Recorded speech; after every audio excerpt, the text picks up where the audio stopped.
ఇప్పుడు నేను వరప్రసాద్ కీర్తిశేషులు అవుతారని నేను ఏ రోజు కూడా ఊహించలేదు. చాలా చిన్న వయసులో ఆయన అనేకమైనటువంటి సమాజహితమైన కార్యక్రమాలు చేశారు.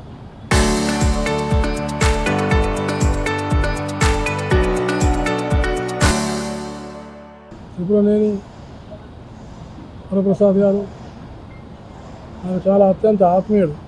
వారి తండ్రి మహారథి గారు ఆయన కూడా మంచి రచయిత, గొప్ప సాంస్కృతిక కళాకారుడు.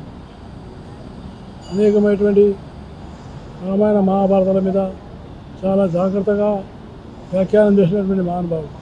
ఆయన వారసత్వాన్ని పుచ్చుకొని చిన్న వయసులోనే సినిమా రంగంలో ప్రవేశించి ఒక నటుడుగా, దర్శకుడుగా, అలాగే అనేకమైనటువంటి పాత్రలు కూడా నిర్వహించి తెలుగు, తమిళం, కన్నడ వీటిలో అనేకమైనటువంటి సినిమాల్లో కూడా నటించారు. దాదాపుగా 36 చిత్రాలకు దర్శకత్వం వహించిన చిత్ర పరిశ్రమకు అనేక మందిని కొత్త వారిని కూడా నటులను, నటీమణులను ముందుకు రావాలని ప్రోత్సహించినారు.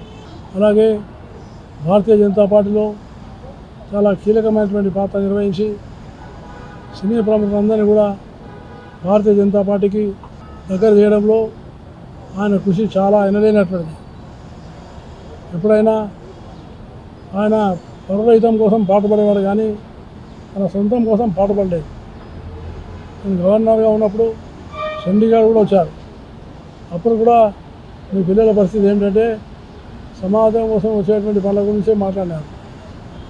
ఆ రకంగా త్రిపురనేని వరప్రసాద్ గారు సమాజంలో ఒక పక్క సేవా కార్యక్రమాలు నిర్వహించి రెండో పక్కన సినీ పరిశ్రమకు ఆయన ఉన్నటువంటి అంకిత భావంతో, అఖండితమైన దిశతోటి నిస్వార్థంగా సేవలు అందించినటువంటి మహానాయకుడు.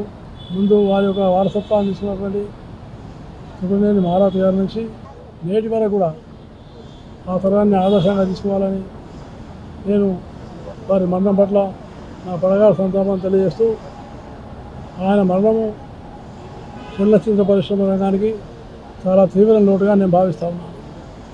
భగవంతుడు ఆయన ఆత్మకు శాంతి కలిగించాలని నేను భగవంతునితో ప్రార్థిస్తూ, వారి కుటుంబానికి కూడా ఈ కష్టకాలంలో తట్టుకోవడానికి కావాల్సిన శక్తిని ఇవ్వాలని భగవంతుని ప్రార్థిస్తున్నాను.